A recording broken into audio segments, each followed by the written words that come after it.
Un saludo muy especial a todas las personas que nos escuchan, sea a través de las redes, sea a través de la emisora.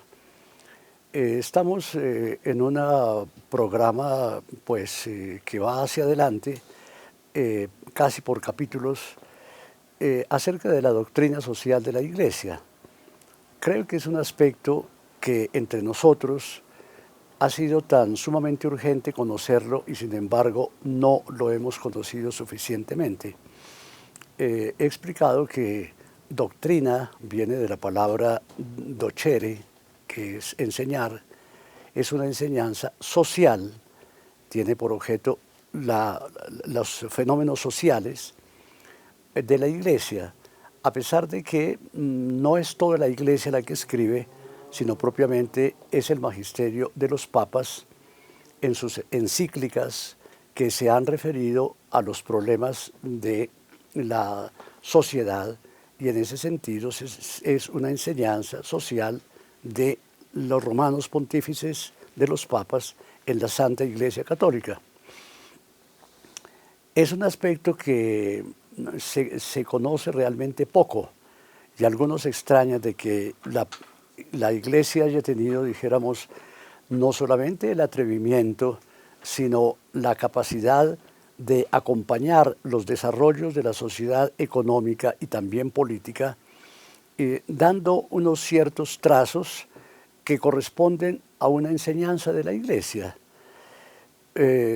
Para eso tuvimos que partir pues, de la premisa y del antecedente de que el Evangelio de Jesucristo nuestro Señor contiene realmente una sobrecarga enorme de asuntos sociales, de asuntos económicos y de asuntos políticos. Es el Evangelio el que los traza.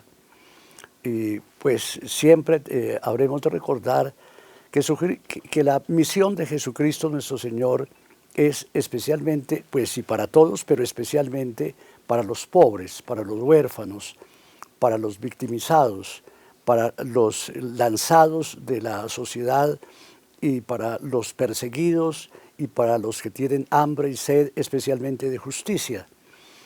Y que el Señor no tuvo inconveniente en repartir el pan, multiplicar el pan, quejarse de la situación de los pobres en comparación de la situación de los ricos, como el rico Epulón, y que nuestro Señor predicó unas bienaventuranzas, pero bienaventurados los pobres, bienaventurados los que tienen hambre y sed de justicia, bienaventurados los misericordiosos, bienaventurados los que dan techo y dan posada al peregrino, y que todos esos son dimensiones de carácter social. Lo que hicieron con uno de esos hermanos míos, conmigo lo hicieron, y que nos urge realmente a que el mandamiento supremo sea el amor de Dios y el amor del prójimo, porque van de la mano. No se puede decir amo a Dios y no amo a mi hermano. Si amo a Dios a quien no veo, con mayor razón tengo que amar a mi prójimo a quien veo cada día, y que tal vez es el que más necesidad tiene, porque mi Señor Dios, pues propiamente yo no le puedo hacer favores sociales ni caritativos a Dios, sino que el Señor toma como hechos a Él todo lo que se haga en favor de los hermanos. Ustedes ven que son líneas trazadas que urgen a la Iglesia a continuar en ese mismo trazo de los evangelios. Esta es la forma en la cual podemos explicar cuál es la razón por la cual la Santa Iglesia, a través de los romanos pontífices, y no siempre, sino sobre todo en la última etapa de la humanidad, ha intervenido con lo que se llama encíclicas de carácter social, desde el Papa León XIII, siguiendo después por el Papa Pío XI, siguiendo después por el Papa Juan XXIII. Hemos explicado ciertamente, y me toca pues repetir un poco para poder hilvanar y para poder construir las cosas no por separado, sino en conjunto, a pesar de que yo tenga que transmitirla casi en capítulos, pero tengo que unir los capítulos. sobre esa base del Evangelio, pues es claro que el asunto de la doctrina social de la Iglesia comenzó cuando pues hubo que reconocer, como hizo León XIII, el derecho de propiedad privada de bienes y de capitales, en contra de los que piensan hoy todavía de una forma diferente, y es que está prohibida la propiedad privada, y lo que hay que mantener es la propiedad del Estado, gobernada por el Estado, distribuida por el Estado, manejada totalmente por el Estado. Hemos dicho que esa es como la gran diferencia que hay entre el llamado hasta hoy comunismo y el llamado hasta hoy capitalismo. La Iglesia no es que se ponga del lado de todo el capitalismo, sino que comienza en la encíclica primera de la doctrina social con el Papa León XIII en 1870 y algo, diciendo y enseñando que ciertamente la ética y la moral cristiana y el Evangelio mismo enseñan el derecho de tener elementos propios, capitales propios, bienes propios, y que eso es completamente respetable porque corresponde pues a la ética simplemente natural, que los pájaros del cielo tienen sus nidos y las aves del cielo también, y los animales de la tierra también tienen de alguna forma sus propiedades, sus cuevas, sus nidos, y que pues desde que conocemos la raza humana siempre ha poseído la tierra, y cada tribu o cada lengua o cada nación o cada departamento pues se alinean precisamente con límites de propiedad para que no sean invadidos por otro. El Señor dio la tierra y dio también el derecho a la defensa de la tierra y de la posesión de los bienes. Esa dijéramos que es una enseñanza fundamental que aplica cuando la enseñó el Papa y sigue aplicando hasta el día de hoy. La Iglesia no se arrepiente porque lo ha hecho siempre con base en la doctrina de Cristo nuestro Señor. Ahora bien, el asunto del reconocimiento profundo del derecho al capital y de la propiedad privada surge cuando pues hay ese enfrentamiento entre comunismo y capitalismo, y en el capitalismo cuando dentro de las márgenes capitalistas se va a crear la empresa. La empresa, que es un paso muy grande en el desarrollo humano, porque antes tal vez hombres y mujeres y tribus y naciones vivían era del campo, de los bienes del campo. En el momento de la encíclica del Papa León XIII, se ha comenzado esta forma de servirse del capital para crear empresas, unas empresas productoras de bienes y productora de bienes pues, comestibles o de bienes industriales o de maquinaria, pero de todas formas realmente no solamente recolectar frutos de la tierra, sino producir elementos importantes para el desarrollo humano. Al fin y al cabo, toda la civilización ha avanzado pues progresivamente así. Se llegó a encontrar que el fuego podía ser un aliado importante del hombre para tantas cosas, que la rueda podía ser muy importante para otra cantidad de cosas. Se descubrieron unos elementos químicos, por ejemplo, que se usaron y se llegó a pensar, eso es muy importante para la salud, tal producto es bueno para esta enfermedad o para este crecimiento, y en cambio el otro es para el otro. Y así ha ido la humanidad creciendo, hasta inventar, qué sé yo, la locomotora a vapor, un invento extraordinario, el carro de gasolina, hoy carro eléctrico, pero son inventivas humanas que realmente son extraordinarias. Los medios de comunicación, la tecnología comunicativa ha sido realmente una bendición de Dios. y cómo ha crecido la humanidad y cómo progresa. Y avanzamos, por ejemplo, hoy hasta la inteligencia artificial. ¿Qué puede hacer la inteligencia artificial de aquí en adelante? Que puede reemplazar tantas cosas que a nosotros nos parecen absolutamente capitales y sin embargo pueden ser reemplazadas por algo todavía mejor. Entonces, vivimos siempre en ese progreso continuo gracias a que pasamos de la sola, dijéramos, civilización agraria a una civilización de carácter empresarial, de carácter productivo, de carácter inventivo, investigativo y productivo de tantos bienes y de tantos servicios. Ahora, eso que es tan sumamente positivo, tiene pues, son los defectos que tal vez la Iglesia tiene el derecho de criticar y llamar la atención, porque es claro que la sociedad industrial y empresarial, pues cuanto menos sueldos pague, pues mejor le va al dueño del capital. Cuanto menos tenga que ver con la salud del obrero o del empleado, pues mucho mejor, porque mejor le va porque le queda más plata. Cuanto menos tengo que pagar cesantías, pues mejor le va porque más ahorra. Y entonces puede comenzar ya en tiempos de León XIII ese, dijéramos, contrapunteo entre el capital y el trabajo.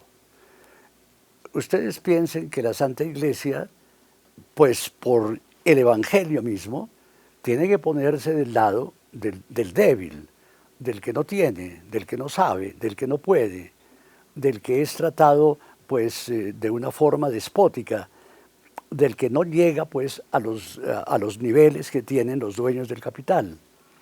Entonces es claro, toda la encíclica primera de la doctrina social de la Iglesia, año 1867, de León XIII, pues defiende el capital, pero obviamente se pone del lado de la necesidad de justicia con el trabajador. Eso que en este momento se está discutiendo en este país de una reforma laboral tiene sus orígenes allí, cuando el Papa León XIII defiende el derecho al salario justo, el derecho al salario familiar, el derecho a la cesantía cuando cesa el trabajo, el derecho a las prestaciones sociales indispensables, a cargo obviamente de la empresa y de los dueños de la empresa. Y que la relación capital-trabajo es completamente sustantiva, porque el capital no se puede desarrollar si no hay quien trabaje lo que tiene que trabajar la empresa o la industria. Es necesario que haya esa relación y una relación justa, no de guerra, sino de fraternidad, de comprender que el capital necesita el trabajo y el trabajo necesita el capital, y que hay que ponerlos, pues no en el mismo nivel, pero sí ciertamente en forma pues ética, en forma moral, en forma realmente humana, y ya hemos dicho que el Papa traza entonces esos derechos del obrero al trabajo, al salario suficiente, y que clama para que nunca haya una contraposición entre esas dos fuerzas, sino incluso una forma asociativa de los empresarios para defender sus capitales y una forma asociativa de los trabajadores que pueden asociarse incluso en sindicatos para reclamar sus derechos. Derecho a salud, derecho pues a salario justo, a salario familiar, a los elementos que son propios simplemente de la ética y del buen funcionamiento social y político y económico.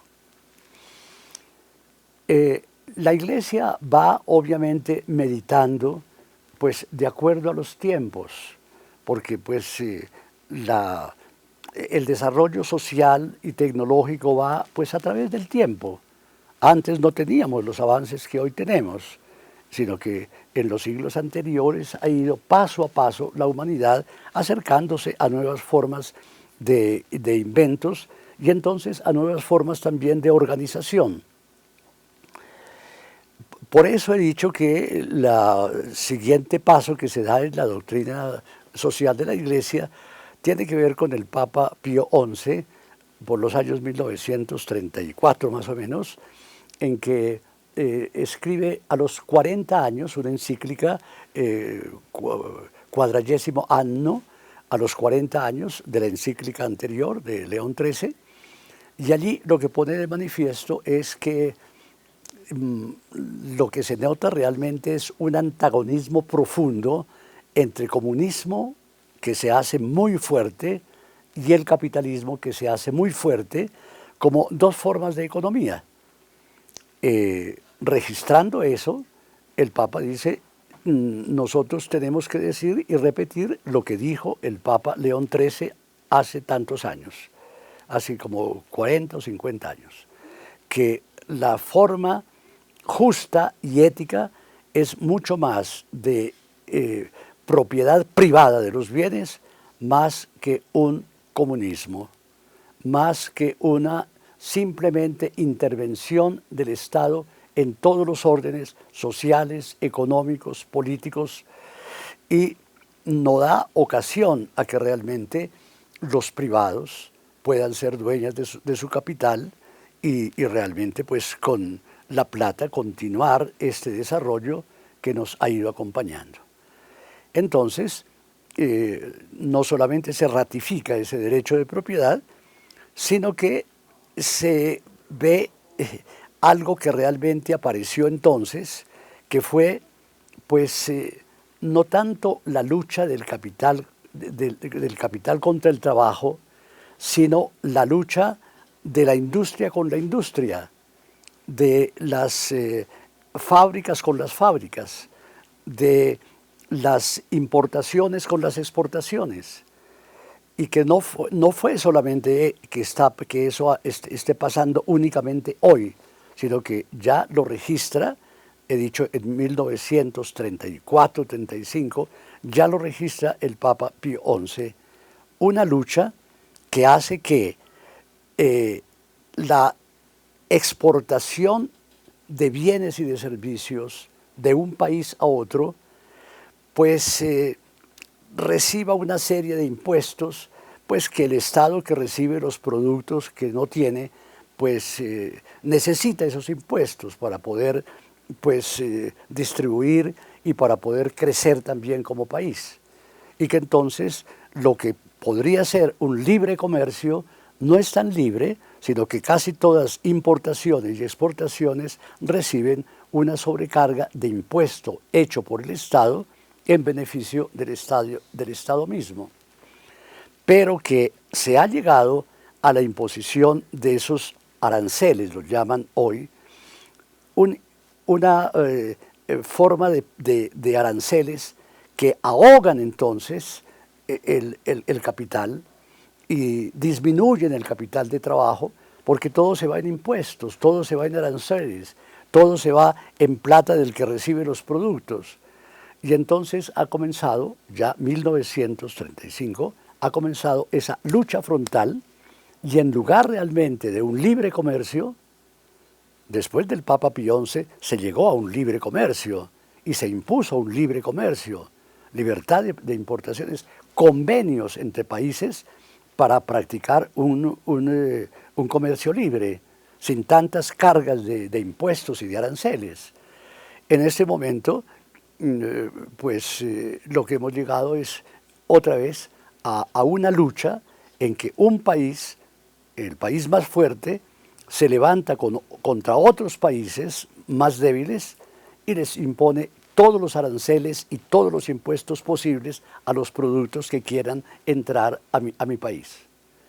Eso está ya criticado y ciertamente llama la atención el Papa a que eso es completamente injusto, el enriquecimiento de un solo país a costa del debilitamiento de los otros países, que son cada día más débiles porque no solamente tienen que producir bienes y servicios, sino pagar para el uso de esos bienes y servicios, para la exportación de esos bienes y servicios.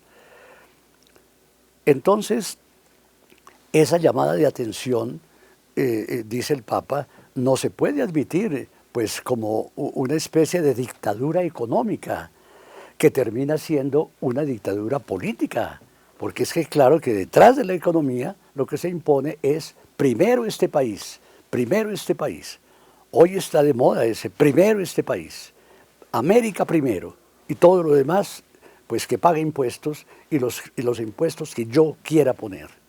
Todo eso, claro está, que ya estaba pasando, pero yo personalmente no hubiera creído que algo que fue condenable ya en el año 1935 volviera a pasar en pleno momento en que estamos viviendo.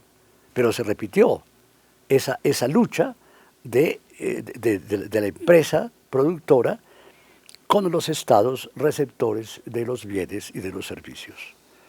El Papa llama la atención sobre eso y dice, pues aquí lo que toca es aplicar otra vez la ética, otra vez la moral y otra vez el Evangelio. Nadie se puede enriquecer a costa de la pobreza ajena.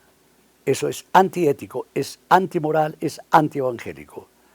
Porque nuestro Señor, que es el dueño de los bienes, nos los entregó a todos, para que no sea así, pues, una dominación con el capital y con el trabajo de los demás, sino que realmente pueda ser una fraternidad, una fraternidad. Cada país generalmente,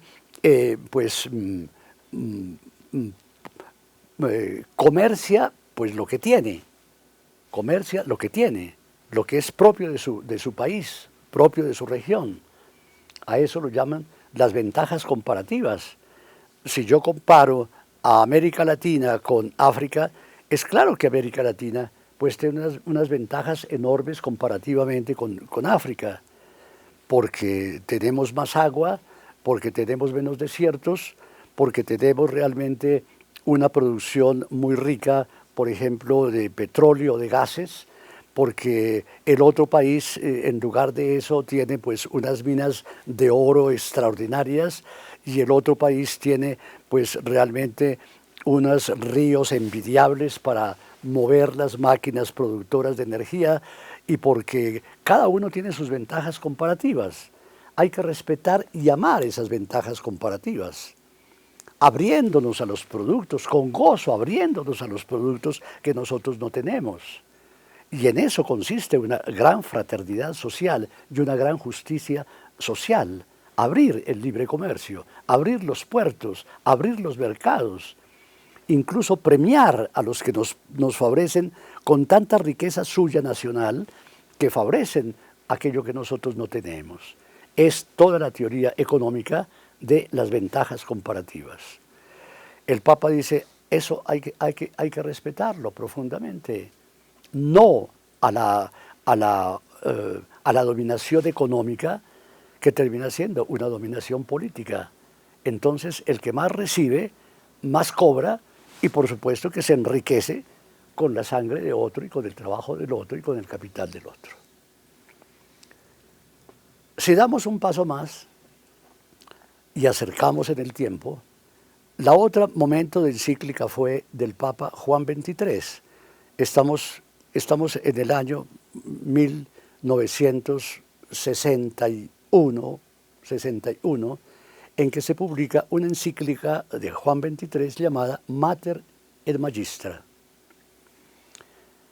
La Mater et Magistra es, el Papa comienza diciendo qué es lo que quiere el Mater et Magistra, diciendo que la Santa Iglesia, primero que todo, es madre. Una madre que engendra hijos de la divina gracia. Ella ve nacer a los niños y realmente los recibe como una madre, ella, la Iglesia, y los lleva al bautismo, y los lleva a los sacramentos, y los lleva a la formación, y en cuanto puede, educa éticamente y moralmente, y realmente se hace madre que cuida pues del ser humano, porque el ser humano necesita cuidado, necesita respeto, necesita instrucción, necesita colaboración. Entonces ella es madre que acompaña realmente el tránsito, el caminar de las personas en la vida. en la vida. Ella no anuncia simplemente un evangelio abstracto, sino que nuestro Señor vino realmente a eso, a mirar la causa de los pobres, la causa de los que no tienen, de los que no pueden, de los que no son, de los que son rechazados, de los enfermos.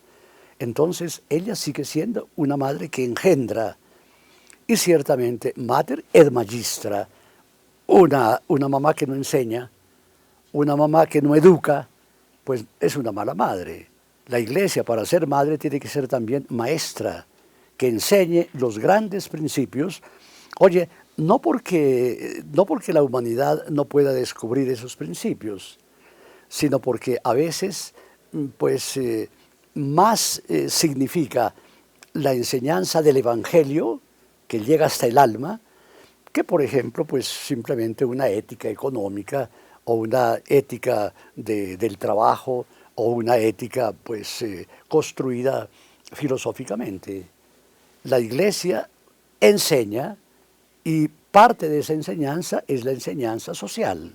Ella tiene una responsabilidad para educar a los demás en la ética del trabajo, en la ética de la producción, en la ética del comercio, en la ética del consumo, en la ética de respeto a la naturaleza, de respeto obviamente al medio ambiente.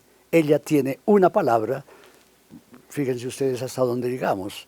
Si sigo del catálogo, pues me asomo a la doctrina del Papa Francisco, que es una doctrina absolutamente luminosa en esa mirada sobre el planeta, el cambio del planeta, el calentamiento del planeta, el calentamiento de los mares, la forma en la cual los polos se están simplemente convirtiendo en agua que va no solamente a llegar a los mares y entonces a engrandecer los mares con perjuicio de las playas y tal vez de las ciudades costeras, y el asunto de las especies que desaparecen y de los productos que ya no se dan y de lo invivible del planeta. Todo eso no es de una madre que se preocupa realmente y tiene que preocuparse del destino del mundo, del destino de la sociedad, del destino del medio ambiente, del destino del agua. No es una madre que tiene que cuidar realmente porque viene del Creador y ella vive del Creador, vive de Cristo nuestro Señor, vive del Verbo hecho carne, vive de la sabiduría de Dios. Ella puede callarse la boca, entonces claro que tiene que enseñar esas cosas. Ella ciertamente pues no es geóloga la Iglesia, pero tiene que hablar de geología. No es astrónoma, pero tiene que hablar de los astros. No es ingeniera, pero tiene que hablar de las ingenierías que hacen mal al planeta, las extracciones tan bárbaras de metales y de petróleos y de cosas, acabar con la tierra. Fíjate que entre nosotros ha pasado eso. Nos devuelve una compañía que estuvo trabajando, sacando, qué sé yo, carbón, años y años y años y años, y después de que se enriqueció con las exportaciones de carbón, se retiró. ¿Y qué nos dejó? Unos territorios invivibles, unos territorios imposibles, sin agua, sin vegetación, sin aire. ¿Cómo no puede éticamente y moralmente llamarse la atención sobre eso? No porque la Iglesia sea dueña del planeta, sino porque es voz del Señor que clama en favor de sus criaturas y en contra de todo lo que perjudica al hombre y a la mujer, todo lo que en lugar de hacerlo avanzar lo oprime o lo empobrece más. Esta es la línea. Entonces estaba diciendo que el Papa Juan XXIII fuera de hacer entender a la Iglesia como madre y maestra. Su encíclica se llama Mater et Magistra, madre y maestra. Entonces lo que dice, mira, lo que se puede observar desde la encíclica pasada de Pío XI, lo que se puede observar es, primero, un avance realmente tan sumamente notorio en la creación pues, de empresas productoras y de comercio universal como nunca se había tenido. El comercio ha crecido de una forma extraordinaria en estos últimos años, dice el Papa, que allí todo se ha vuelto empresa y lo que surge es la empresa y lo que urgen son pues la producción de bienes y de servicios, a veces cuanto más novedosos y cuanto más sofisticados, tanto mejor. Antes teníamos un teléfono colgado ahí y amarrado, como dicen los muchachos. ¿Ustedes cómo hacían para hablar con teléfonos amarrados? Porque eran los cables ahí que venían. Hoy, ¿cuáles cables? Hoy tú llevas el celular en tu bolsillo a todas partes. Eso no lo teníamos. ¿Cuál televisión teníamos? ¿Cuáles hospitales de última generación con todos los recursos indispensables para que yo no me muera? Antes me moría, pues, de una sola gripa es posible que me muriera. Cuánta forma de laboratorio absolutamente extraordinaria. Ha sido un crecimiento tan impresionante en todo lo que sea industria y comercio de esa industria, que desgraciadamente el campo ha quedado completamente abandonado.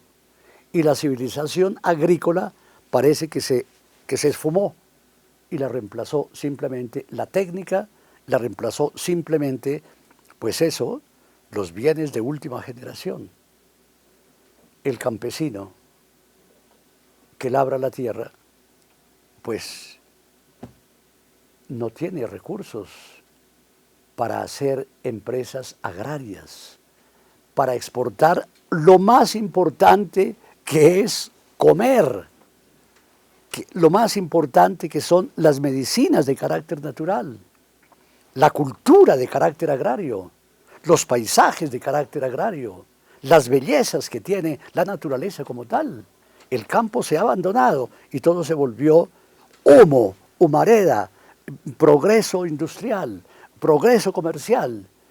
Y el campo, lo que se pregunta aquí en términos colombianos es, Colombia no podía ser realmente una despensa para mucha gente, tal vez para el planeta, si realmente pudiera haber un avance en la industria agraria, industria pesquera, una nación con 2 mares. El consumo de pescado es limitadísimo y a unos precios exorbitantes. Y nosotros exportamos, como hace por ejemplo Perú, que exporta realmente lo que le abunda, que es la pesca, y hace una industria pesquera. El otro de Chile, más abajo, hace otra industria con lo que tiene, que son pues materiales del suelo, el cobre, por ejemplo. Esas son las ventajas comparativas. Pero de tal manera ha crecido la industria que el campo quedó abandonado. El campo quedó abandonado. Y entonces hemos comenzado. Lo otro que se deduce de ahí y que pasa es un desarrollo de todos los países industrializados y comercializadores y un subdesarrollo de todos los países de vocación agraria. Entonces entramos en los desarrollados y en los subdesarrollados. En los desarrollados están todos los inventos extraordinarios y el comercio extraordinario industrial, y nosotros a ver cómo vendemos unos aguacates o unas chirimoyas, a ver cómo podemos sacar adelante un país cuyas ventajas comparativas son agrarias.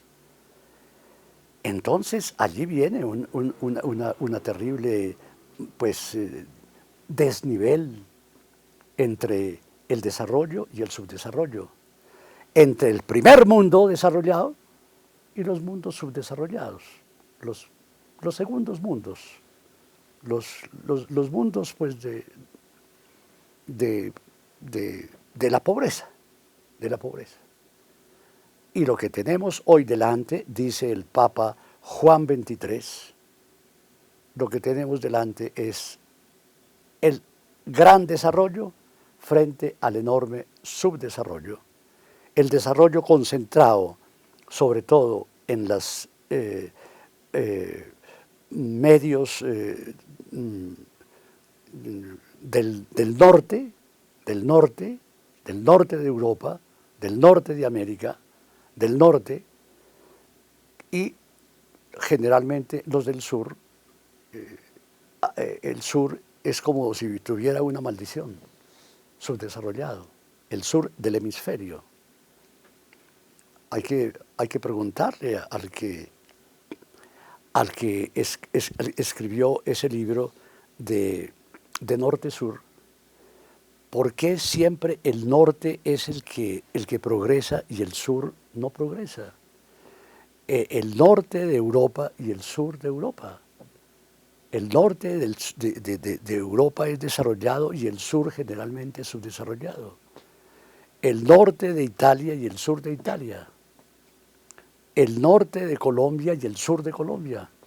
El norte de Bogotá y el sur de Bogotá. ¿Qué tiene el sur, Dios mío?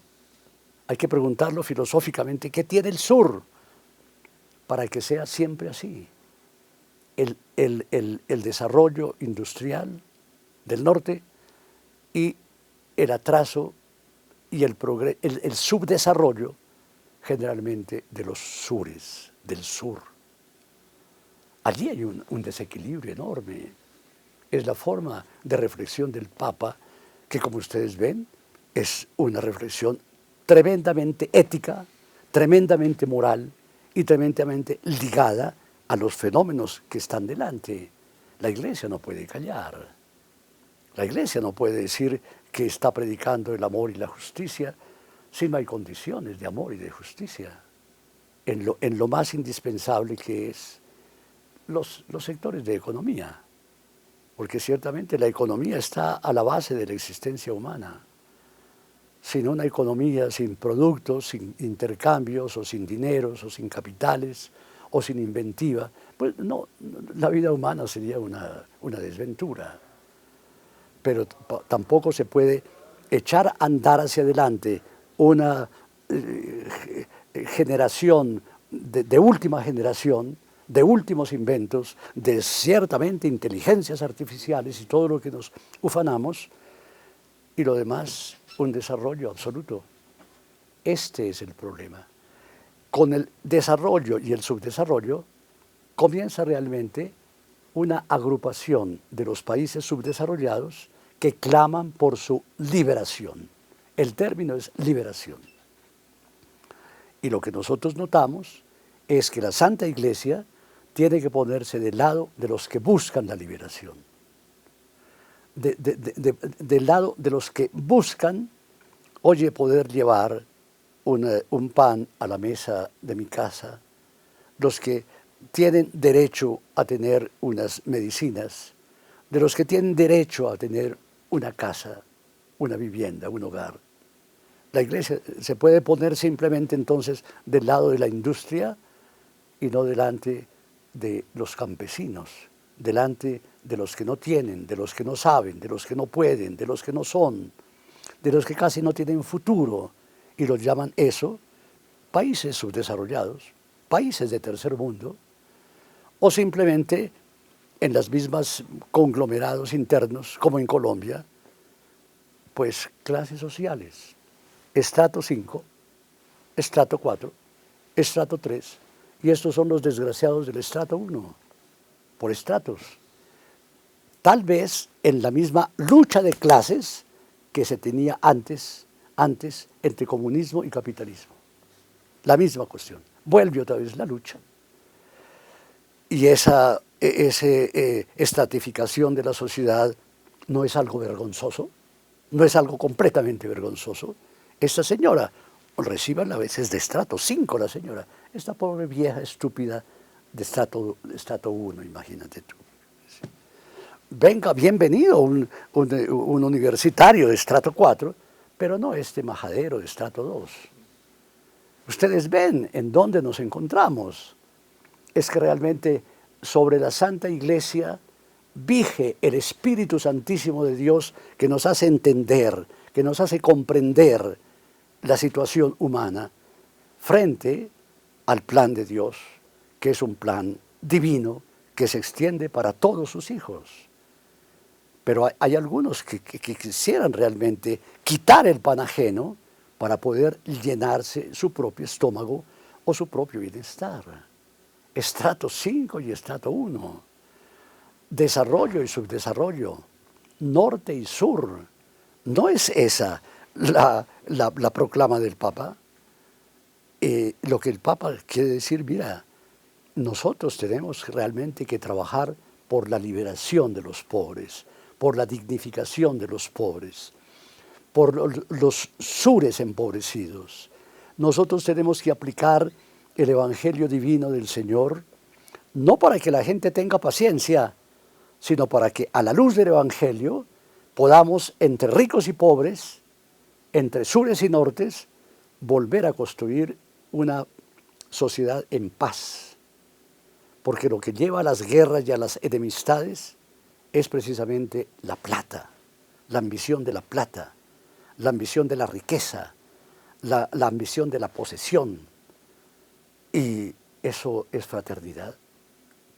No es un obstáculo a todo lo que ha querido el Evangelio, que es precisamente reunir a los hijos de Dios en igualdad, en fraternidad, en amor, en caridad, sin odios, en convivencia. ¿No es esa la misión de la Iglesia? ¿O es simplemente entrar en política, como solían decir, y tal vez muchos ahora piensan que si la Iglesia se refiere a estas cosas es porque se mete en política? La encíclica entonces, Mater et Magistra, tiene una novedad, y tal vez con esto termino, tiene una novedad bien importante que a mí me asustó la vez primera que yo leí al Papa San Juan XXIII, porque es santo canonizado, el que reuniría 2 años después el Concilio Vaticano II, y le diría, mira, lo que yo quiero del Concilio Vaticano II es que proclame, toda la Iglesia Universal proclame a la Iglesia, pero que la Iglesia es de todos, especialmente de los pobres. La Iglesia pobre y de los pobres. Es la primera vez que se oye este constructo, Iglesia pobre y de los pobres. Viene de Juan XXIII, ni siquiera nació aquí en América Latina. La teología de liberación no nació en América Latina, nació en esta encíclica a la cual nos estamos refiriendo. Yo quiero convocar el Concilio Vaticano II para que hable especialmente de la Iglesia, una Iglesia que sea pobre y de los pobres, porque la Iglesia está afiliada y está dedicada a todos, especialmente el que sufre, especialmente el perseguido, especialmente el hambriento, especialmente el que no es y no sabe y no puede y no tiene. Es allí donde hay que hacer especialmente la obra samaritana de Cristo nuestro Señor, de Cristo Señor, que amándonos a todos, ama especialmente al débil, al desprotegido, al prostituido, al que tiene incluso que venderse a sí mismo para poder llevar un pan a la mesa. Esta es la encíclica. Entonces digo que la novedad es esta. Hoy la sociedad necesita de una socialización de los bienes fundamentales, y eso debe ir a cargo del Estado y de los distintos estados. En cada estado, por Constitución Nacional, debe reflejarse la socialización en que el hombre y la mujer que nacen en ese territorio, en esa patria, tengan derecho a los derechos fundamentales: comida, vestido, educación, servicios, especialmente de salud. Y que realmente en las constituciones políticas de cada nación se afirme en la Constitución misma, es decir, lo que constituye la ley de una nación, que están garantizados que el que nazca tiene ciertamente amparados los derechos fundamentales, como digo, de vida, el derecho a nacer, de salud, de comida, lo más indispensable, de educación, lo más indispensable. Y esa forma de socialización hay que hacerla incluso en los países capitalistas, porque en los países capitalistas a veces también hay pobres. Y los pobres, como los ricos, los derechos fundamentales son derechos fundamentales. ¿Cómo no voy a tener derecho fundamental a vivir, a que mi mamá no me mate en sus tripas, sino que me dejen hacer? El aborto por Constitución Nacional debe ser realmente censurado de todas formas. El derecho a la vida, el derecho al alimento, porque si yo no tengo derecho al alimento y nazco en un hogar pobre, ¿cómo como? ¿Cómo como si el Estado no me asegura la alimentación, no me asegura la educación? ¿Cómo me educo si yo soy pobre y no tengo con qué pagar una escuela o una universidad? Si el Estado no me da la mano para eso. ¿Y cómo puedo yo echar adelante si eso no está garantizado por una ley del Estado, una ley de la autoridad pública, de la autoridad política, de modo que haya ese paso gigantesco que quiere dar el Papa Juan XXIII de la socialización? Perdóname que yo haga un comercial de carácter europeo. Yo viví bastante largo tiempo, viví en Europa, en que realmente antes de que el Papa lo dijera, las constituciones políticas de los principales estados europeos habían ya socializado. Es decir, yo fui un estudiante en una universidad pública francesa. Yo no tuve que pagar un solo centavo, ni por mi matrícula, ni por mis estudios. El Estado francés me pagó todo.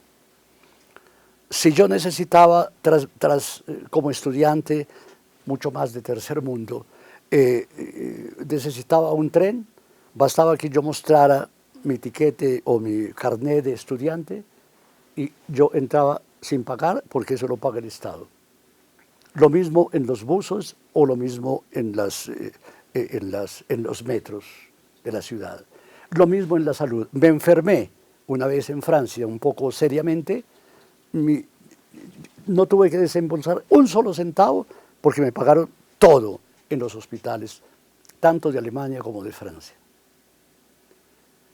La socialización de los bienes indispensables. ¿Y eso cómo se hace? Con la colaboración de todos los ciudadanos, pero una socialización fundamental. Yo aquí he leído en la Constitución de mi patria que anuncian que Colombia es una nación de derecho social, una nación de derecho social. Y yo lo que encuentro realmente es que aquí no está socializado nada, ni la educación. La educación pública a veces funciona para unos cuantos que alcanzan a llegar a una universidad pública o a un colegio público.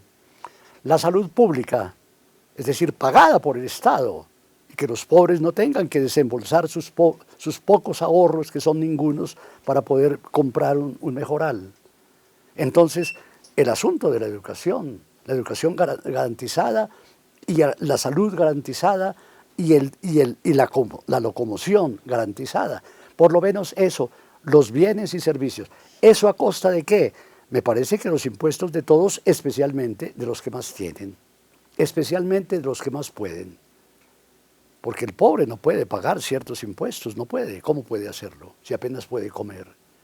Pero yo creo que los que tienen que colaborar con el Estado para que el Estado y las leyes de la República, las leyes de la nación, puedan realmente, las constituciones nacionales, garantizar por constitución y por ley los derechos fundamentales. Eso llama el Papa Juan XXIII la socialización.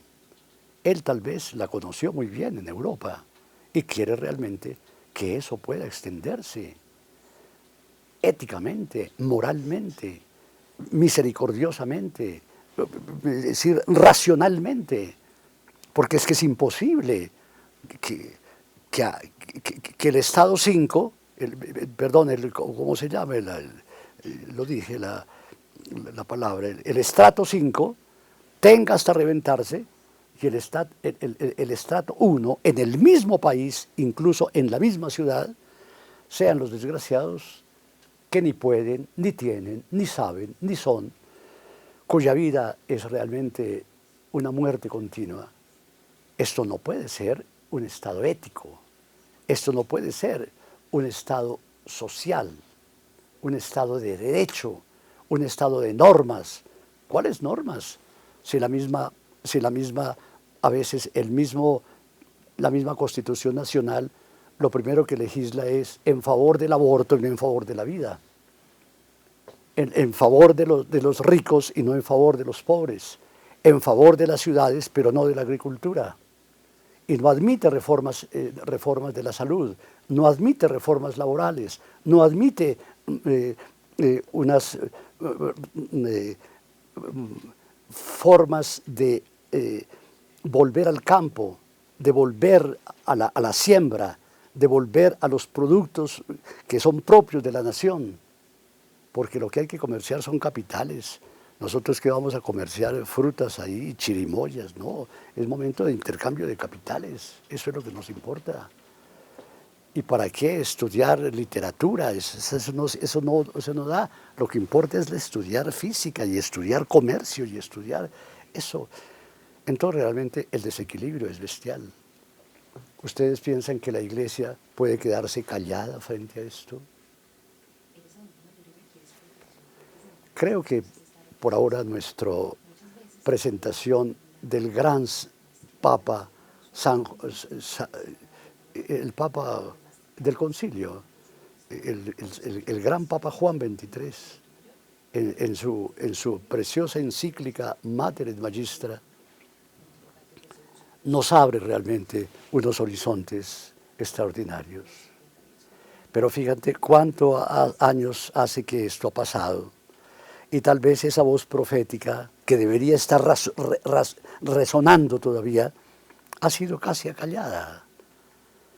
Y las constituciones como de una patria como la nuestra, que dicen que Colombia es un Estado social de derecho, yo encuentro que eso es un engaño y una mentira completa. Esto no es un Estado social, no es un Estado social, es un Estado eminentemente capitalista, en favor del que tiene, y el que no tiene, pues, es un pobre colombiano del montón, un subdesarrollado de por vida, un iletrado de por vida, un enfermo de por vida. ¿Funciona el Evangelio de Cristo nuestro Señor en el medio colombiano, en el medio latinoamericano, en el medio norteamericano? ¿Funciona el Evangelio del Reino?